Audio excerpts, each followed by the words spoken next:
c'est un trio super. Nos héros sont toujours prêts, ils lâchent pas l'affaire. Quelque chose s'approche, je l'entends.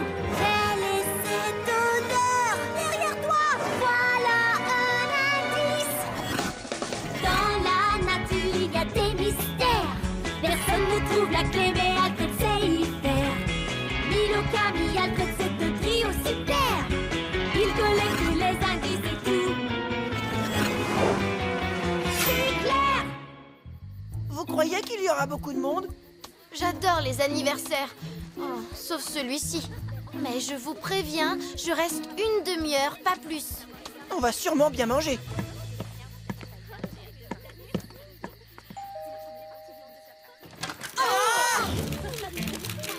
Bonsoir, bienvenue à ma super extra sensationnelle fête d'anniversaire. Ah, c'est vous. Bon anniversaire, Cynthia! Ça alors, vous m'avez apporté un cadeau. C'est adorable. Je le range avec les autres. Merci. Oups. Aïe. Entrez avant que quelqu'un ne vous voie. Vous pouvez aller vous asseoir là-bas avec Edgar, machin chose. Salut. Salut. J'avais raison pour la nourriture. Plus que 25 minutes avant mon départ. Il n'y a jamais eu d'aussi belle fête d'anniversaire à Boîte-au-Fût. Oh, regarde le gâteau! Géraldine qui disait que son anniversaire était parfait.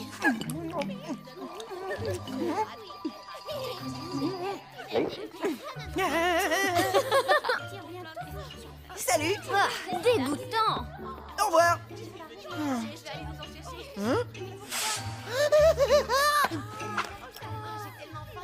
Qu'est-ce que c'est?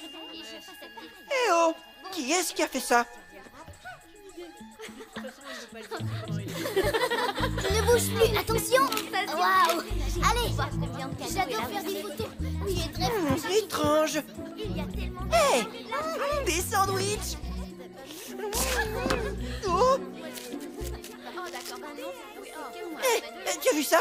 Qui a fait ça? Je ne sais pas, mais il est plus drôle que toi, en tout cas.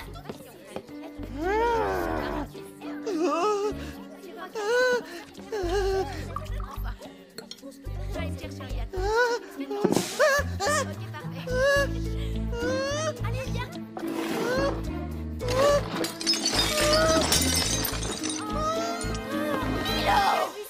Quel maladroit tu fais, tu as tout gâché. Non, écoute, c'est pas ma faute. Il y a quelqu'un d'invisible. Tu dis vraiment n'importe quoi. Ha! C'est toi qui ferais mieux de te rendre invisible. Va-t'en. Non, je t'assure, il y a un homme invisible. Il est là-bas, en train de manger de la salade et... Tu me prends vraiment pour une idiote. Si Milo dit qu'il y a un homme invisible, alors moi, je le crois. Pas vrai, Camille? Oui. Oui, moi aussi je crois, Milo. Vous êtes sérieux? Ouais. Cette histoire est un vrai mystère. Et ce mystère, nous allons l'élucider.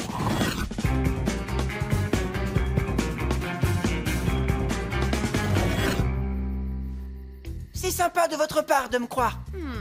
Milo, on cherche des indices, pas de la nourriture. Moi, je pense que tu crois avoir vu quelque chose. Je crois que tu penses ne pas avoir vu quelque chose. Enfin, tu vois ce que je veux dire. Autrement dit, tu ne me crois pas.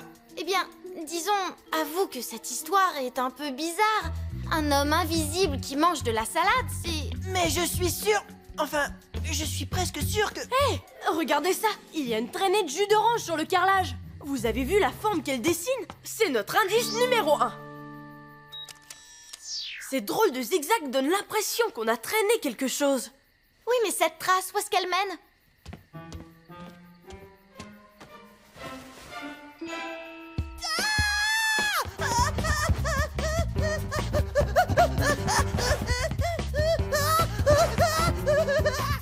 Assez. J'en ai assez. Va-t'en. Allez, oust. Oust. Non, attends. On a un indice. Il y a bien quelqu'un ici. Il est probablement invisible. Oh, je sentais ses mains froides monter dans mon dos. Peut-être que c'est un fantôme. Ma maison n'est pas hantée. Regardez.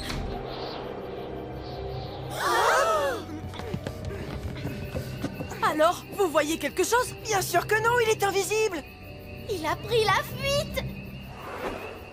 En fait, ce serait peut-être mieux si je restais ici dans la lumière pour que cette créature voit qu'on n'a pas peur. Allons chercher par là. Ça ne doit pas être si dur de trouver un homme invisible. Mais si c'était un fantôme et qu'il me trouve ici, Ça ne peut pas être un fantôme. comment peux-tu en être sûr? Notre premier indice, les fantômes ne laissent pas de traînées de jus d'orange par terre. Et qui a entendu parler d'un fantôme qui mangerait de la salade? Ah, là tu me rassures. Ouh! Oh, ça me rappelle le livre de l'homme invisible par Herbert George Wells. Au début, l'homme invisible veut juste prouver qu'il est un scientifique important. Mais très vite, il fait régner la terreur. Régner la terreur? Ok, je crois qu'on serait mieux à l'intérieur avec Cynthia. Que personne ne bouge avant le retour d'Alfred. J'ai rien dit.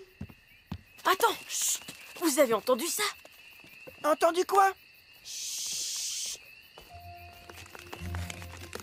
Qu'est-ce que tu fais? Non, n'y touche pas. Il n'y a rien ici. Pourtant, il y avait bien quelque chose qui grimpait dans cet arbre. Oui, et ce n'était sûrement pas un homme. On vient de trouver notre indice numéro 2. C'est une créature qui peut grimper aux arbres. Oh, ça bouge à nouveau. Où est-elle passée?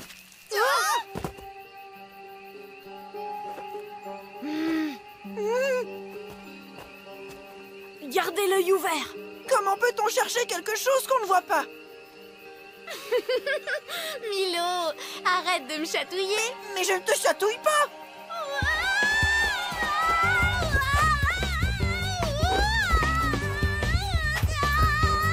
Débarrassez-moi de ça vite. Je ne vois rien. Il est parti. Mais je l'ai vraiment senti. Milo dit vrai, il n'y avait rien. Du moins, rien de visible. Attends, quelque chose est collé à ta veste. Incroyable. Ça ressemble à de la peau morte. Peut-être de la peau de reptile. C'est notre troisième indice.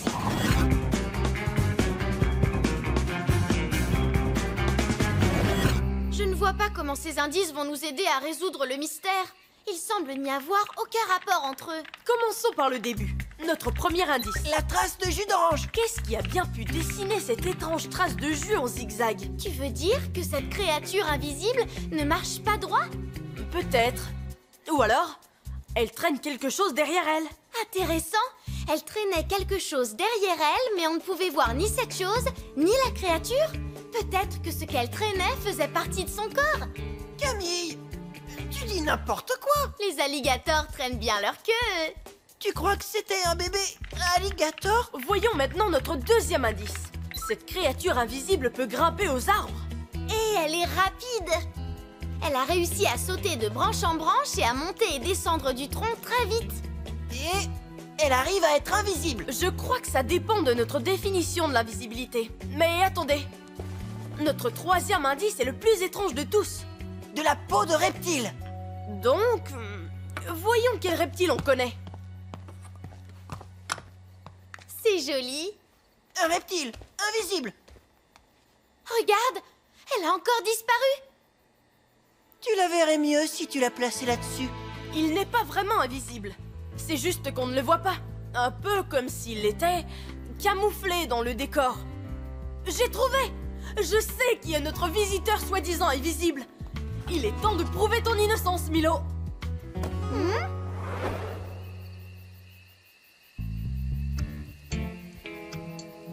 Oh, regardez!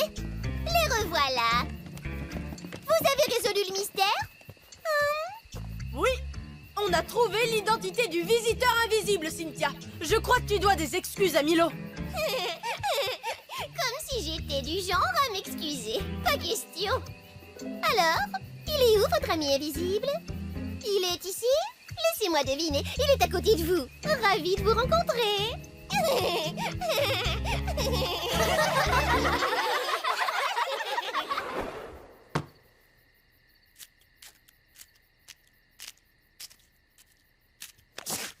Comment tu fais ça? C'est une astuce? Ouais, c'est juste un petit tour de magie. Hein, Alfred? Oui, il y a une astuce, mais je n'y suis pour rien. Tu peux te montrer. Voici le caméléon. Chut, vous allez lui faire peur. En fait, les caméléons sentent les vibrations. Ils n'entendent pas avec leurs oreilles. Eh oui, plutôt cool, hein? Vous savez, les caméléons ont une langue très longue qu'ils déploient à toute vitesse. Il a dû tirer sur la nappe sans le vouloir en essayant de descendre de la table.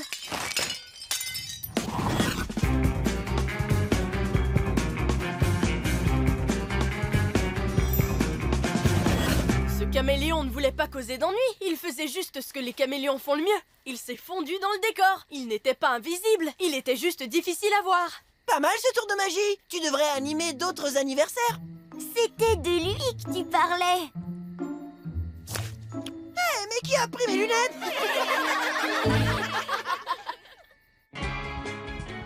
Les caméléons changent de couleur pour se protéger des prédateurs. Ce sont des chasseurs efficaces et ils attrapent la nourriture avec leur langue qui peut avoir jusqu'à 3 fois la longueur de leur corps.